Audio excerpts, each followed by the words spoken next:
to all of the issues.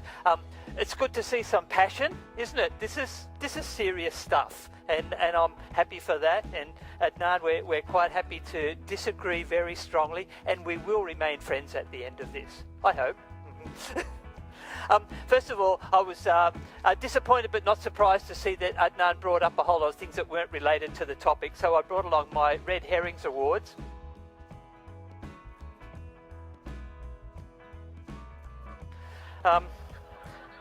All I could get was sardines from Coles, but red herrings. So a couple of the things were, the New Testament is a poor source of Jesus. We're talking about Muhammad, not about the New Testament. The Bible on torture, we're talking about Muhammad, not about the Bible on torture, not about the Bible at all. Christians burning others alive, not related to the topic, it's a red herring. Another one, the wives of David and Solomon, not related to the topic. This is about Muhammad. Another one, he brought up Paul. I was waiting for this one, not related to Muhammad at all. Paul and Muhammad never met each other.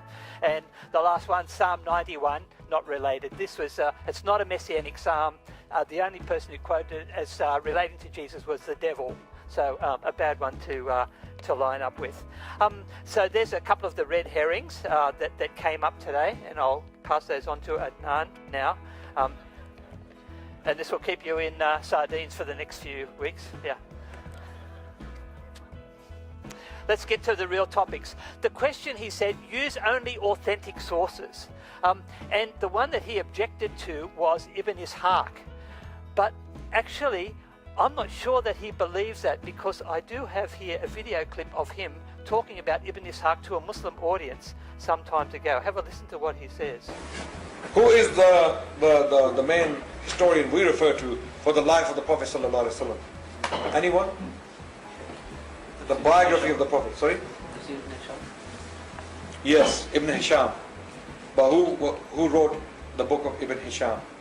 Ibn Hisham is an abridgment of an earlier work. Ibn Ishaq, Muhammad bin Ishaq, who was born in the year 80 Hijri and died in 150-51. Muhammad bin Ishaq. So we refer for the life of the Prophet ﷺ to make sense of it in a chronological way to this history. So what I want to know is, what new information about Ibn Ishaq has come up in the last few years that means it is now inauthentic? Because I'm quoting it, Muslim scholars quote it, Tabari quotes it, lots of other people do, and so did Adnan a few years ago. He talked about whether Muhammad had seen a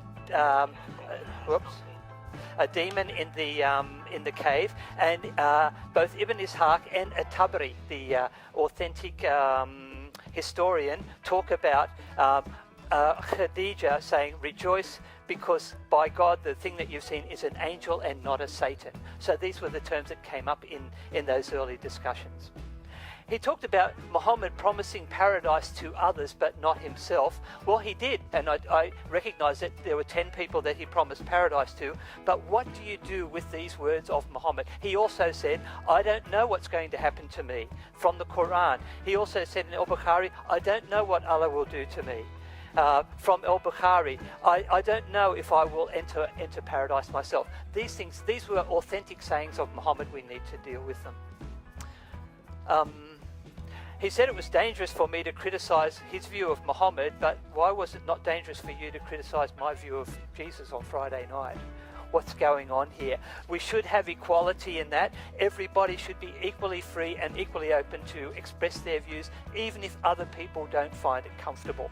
I sat there on Friday night, I heard him saying things about Jesus that to me were really quite offensive and wrong, and I didn't think that was dangerous for him at all. Why is it dangerous for me? That's a big question. He says that Muhammad pressed Aisha, it says, on the chest, and she says, which caused me much pain. So this was seriously not just a little touch. This was a kind of an intimidatory kind of push on her chest that she experienced.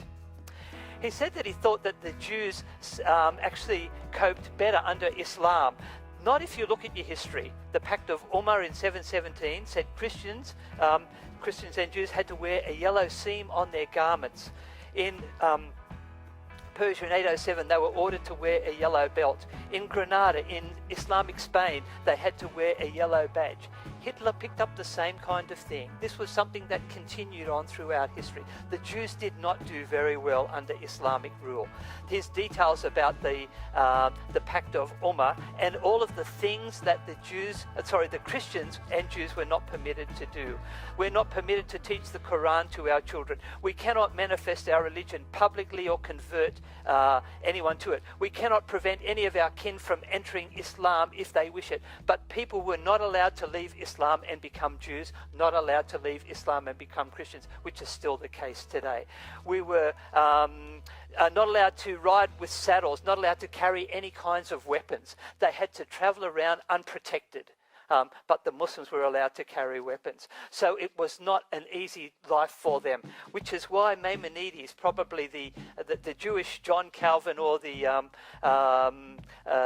El-Ghazali, he lived in Spain under Islamic rule, and he moved to Cairo because he would not adopt the Islamic faith. They gave him the choice: you either convert to Islam or you have to leave, or we will execute you.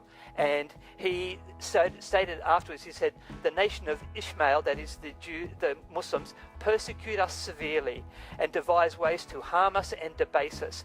No nation has done more harm to Israel. None has matched it. The more they choose, the more we suffer and try to conciliate with them, the more they choose to act belligerently towards them. This was the testimony of a famous Jew who lived under Islamic rule. It was not a positive experience.